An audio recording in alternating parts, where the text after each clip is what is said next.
Today we're going to be doing a video on the Big Black Blazer Xtreme. We're finally going to get these bars scuffed up, the firewall scuffed up, and get some paint on there to quit the flash rusting from happening.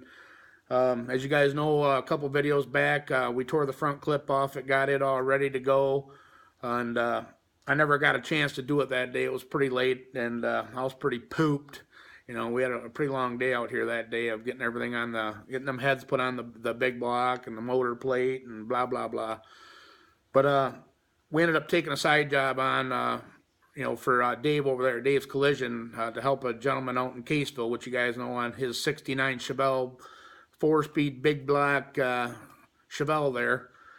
To rebuild the carburetor and help them, set timing and all that other stuff. And we got that, we got the carburetor rebuilt and installed, what you guys seen on the video, and running pretty decent. But we went to set timing, and he's got a MSD 6AL box with an external coil mounted on the firewall, but he's running one of these HEI distributors, which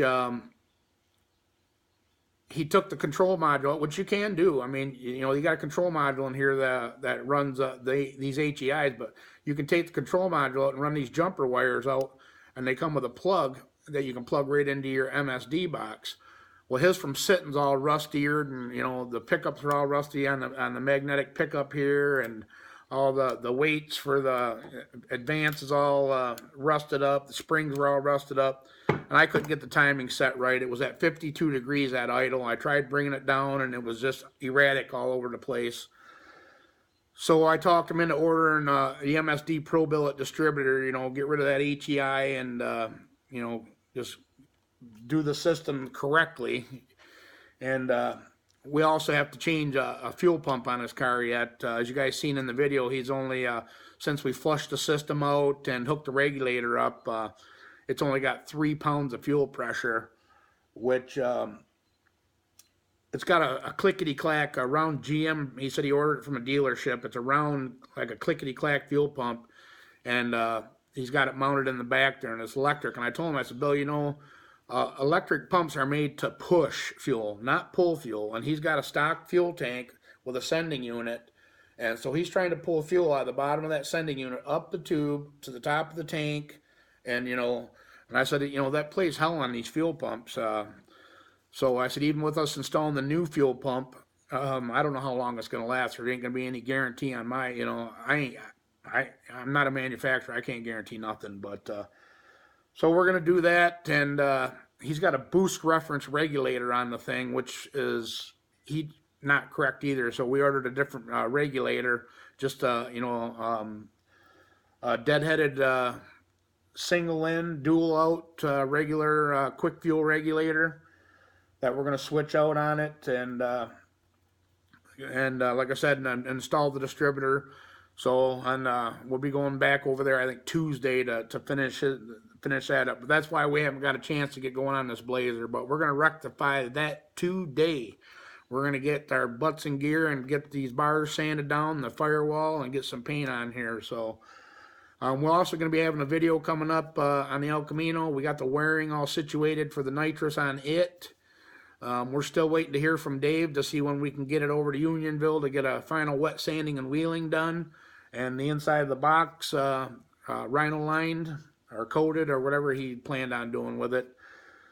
But I want to do a quick jet change on it. So there'll be a video coming up on the El Camino again here soon. But today, like I said, it's Big Black Blazer time. Hang with us.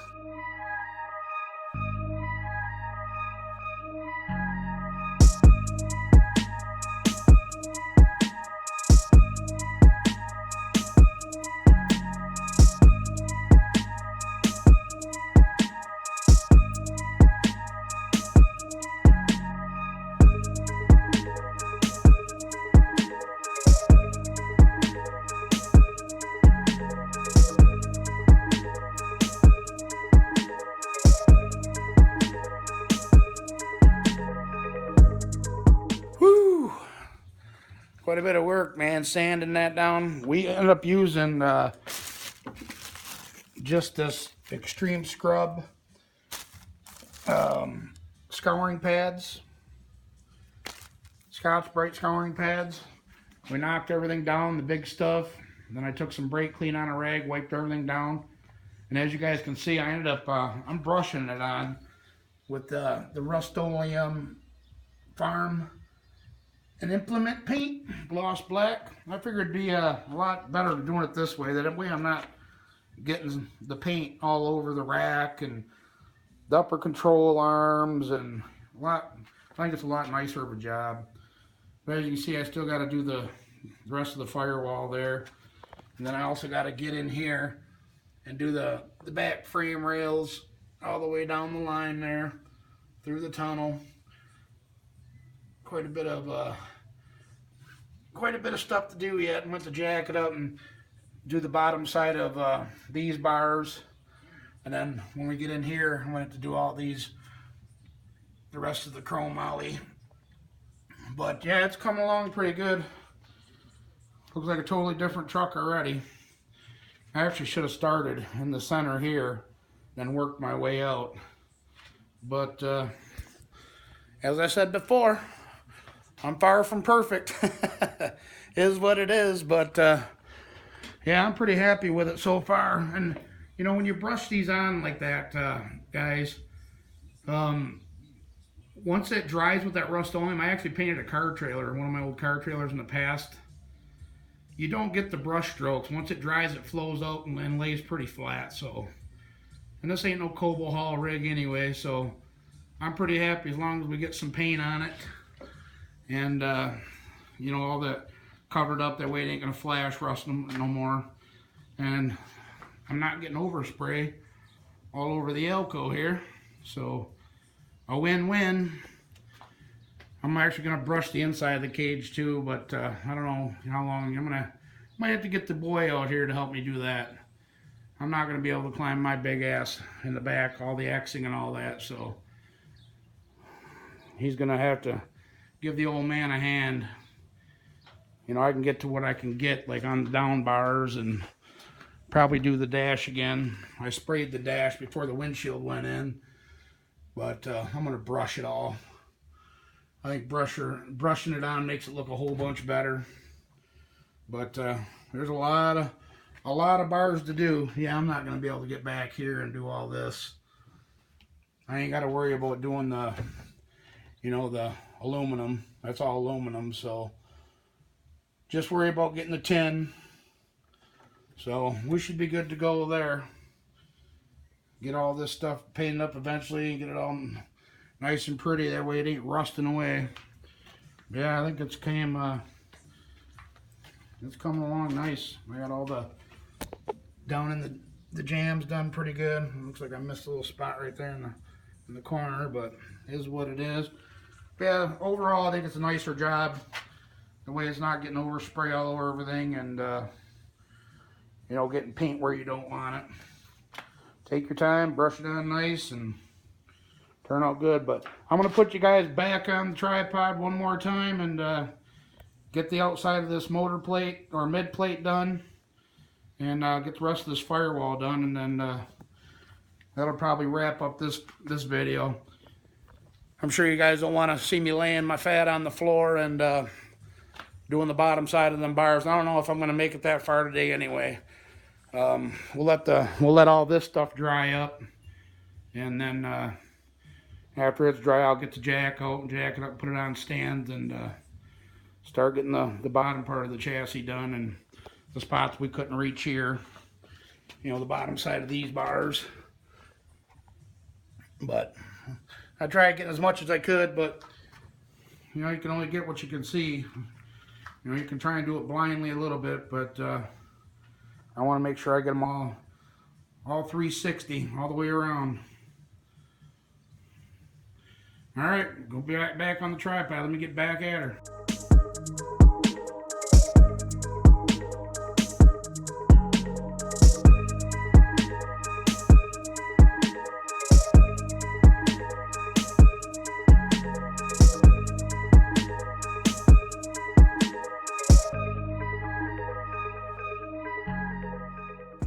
Well, there we go, guys. As you can see, we got the firewall all done up. Turned out pretty good. I did a light second coat on a couple of the bars just to see how it would turn out, and I really don't think I'm going to have to put a second coat on there. That's one thing nice about this tractor and implement Rust-Oleum paint. When you're brushing it on there, you know, you can put as much on there, you know, a pretty thick coating on the first coat, and it covers pretty well. And like I said, once it dries pretty flat. That way it doesn't look all, you can't see all the brush strokes and everything else in there. But I think it turned out to be a pretty decent job. You know, there's parts on the truck that I didn't want to get painted, like them TRZ upper control arms, the lower control arms. You know, you got your travel limiters there that I don't want paint on. The rack, the steering shaft. You know, you got your adjustable shocks and coilovers. You know, you don't want to get paint on none of that stuff. So I think it's just a better job when you know, go to brush it on, like I said, and it dries up pretty decent. So I got paint all over me too. But that's part of it. You know, it's like working on cars. You're going to get greasy. And just, I don't know, no matter how hard I try to not get anything on me, nope, you get shit on you anyway. But I'm going to let that dry up for a good day or so and get nice and dry. And then I'm going to jack it up and get it on jack stands in all four corners, lay cardboard down, and then start my way in the front and work my way towards the back and get the underside of the chassis done in the tunnel. You know, the drive shafts loops, the Xing, you know, the chassis Xing that's in the back there. And then when we get to the rear of the Blazer, it's going to be really time consuming because, you know, you got your 4-link bars that I want to get the bars painted, but I don't, obviously we're not going to paint the Heim joints. You don't want to paint the Heim joints. You got your 4-link brackets that I want to get painted up. And you got your pan hard bar back there, your shock mounts, all that stuff. I mean, the best way to do it was probably to drop the rear end completely out of it and then go in there and do it and then just reinstall it. But that's not an option for me. I mean, I guess Jason's got to square it up and all the Heim joints are locked down. So I guess I probably could, you know, just take the bolts out of the 4-link brackets at the chassis, you know, the uppers and lowers, and then the pan hard bar, and then just wheel it out of there. But I don't think I'm going to do that. That sounds like a lot of work just to put some paint on it. But yeah, I mean, like I said again, guys, I'm pretty happy with it. After it all dries up, I'll give you a close-up shot and let you see how that paint dried and how flat it turned out. And, you know, if anybody's in question about brushing, you know, brushing chassis paint on or this tractor paint, like I said, I painted a trailer with brushing it and rolled it on. And I thought it would turn out like shit, but it actually turned out pretty nice. So, but anyways, guys, like I said, look forward to a video coming out on the El Camino. We got it all situated on the wiring for the nitrous, so the nitrous is actually working correctly now. I do want to do a jet change on the carburetor. Like I said, we never got it. We were creeping up on the tune-up at 131 when we were over there racing, and I think it needs one more jet change and possibly a squirter change. And I think that thing's money. But it is ready to put the laughing gas to it, and so hopefully we'll be going to Ubley here real soon to make some more test hits on that. And we're going to probably just do a 60-foot, maybe 180-foot, then a 300-foot, and check, creep up on the tune-up on nitrous. I'm not just going to go full balls out until I know that it's safe, but it should be, But like I said, anyways, guys, look forward to that video of us messing with the El Camino again, doing a jet change, and maybe we'll take it out on the street and have a little bit of fun with it. But anyways, guys, as usual, I really appreciate everybody for watching.